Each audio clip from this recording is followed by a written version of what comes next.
All right, so today we are going to talk about boundaries. Okay, we know we need to set boundaries, but why is this so hard? Okay, if you struggle with boundaries, you are not alone. And boundaries can be hard because it usually means putting our needs before other people's, which is difficult because a lot of us grew up as pleasers, especially if you're a woman. We like to make people happy. We don't like to let people down. And maybe we grew up in a family where boundaries were not really allowed. And so implementing them later in life can be really difficult. And many of us don't like conflict or rejection. And we worry that asserting our needs and limits might lead to conflicts or strained relationships. So as a result, we avoid setting boundaries, prioritizing everyone else's needs over our own.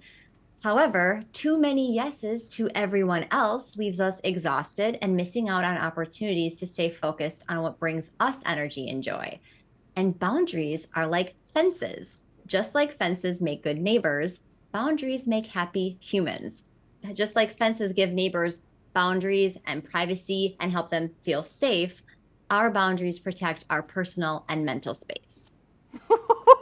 Okay, a lot of hot topics in there. I mean, needless to say, we are people pleasers. We are afraid of rejection, and setting up those fences, you're saying, creates a safe space for us. How do we navigate situations for someone who disrespects our boundaries, though? Boundary violations can show up in a variety of ways. For example, you may ask someone to stop talking about a specific topic and they keep talking about it. Someone is always asking you to help or assist, or they want your time after you tell them you've got priorities of your own that you're focusing on. Or maybe recently you quit drinking and you don't want to be around it and someone doesn't honor that. And so when this happens, options include changing the conversation, walking away, or limiting interactions with certain people. And at the end of the day, a relationship shouldn't be a jail sentence. Rather, it's two people who can hold space and be respectful of each other's boundaries. And saying no may not feel optimal to someone else, but the ability to respect another person's safety is also part of a relationship. And so when someone violates your boundaries, that's a signal of disrespect. And we know we can't change someone else's behavior. So we can choose to accept it or we can choose to disengage. And sometimes it can feel like setting a boundary is hurting someone we love. Like when you decide on Sunday, you're unavailable because you want to spend time with your kids, or you want to spend time with your partner, or your dog on the couch. And that means you have to say no to brunch with your girlfriends, or being available for work, or having a neighbor pop over. And when boundaries are violated, it's worth looking at if and how that relationship is serving you, and if you want to remain in that relationship.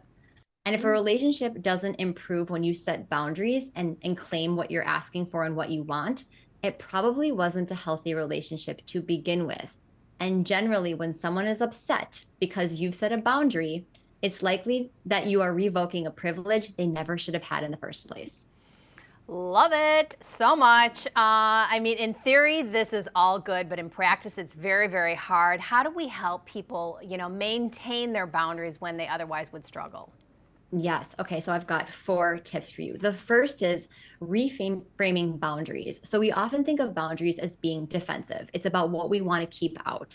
And while that is true, the opposite is also true. Boundaries are about what you value and what you want more of in your life. So think about boundaries as what holds your sacred space that protects your joy and your values and your peace. So it's what holds it together. The second is start with small boundaries to build up your confidence. So the PTO wants you to bake cookies or volunteer. Simply say no. Time boundaries are another great one. You go to an event and say, I can only stay for an hour, or I am leaving at 7, or I am only available at this time. Number three is practice saying no.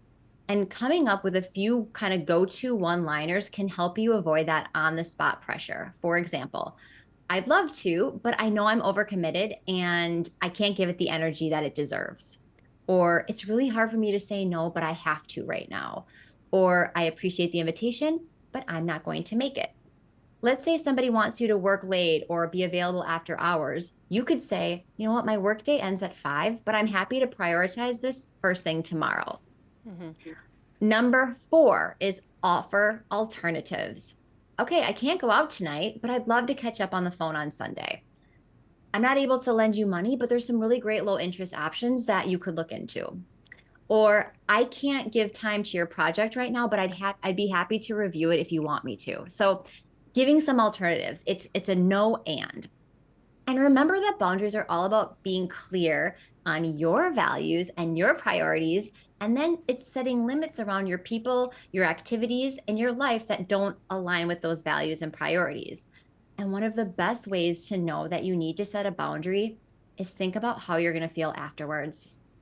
Think about how you're going to feel when you're racing from 3 holidays back and forth so that all sides of the family can see all the kids.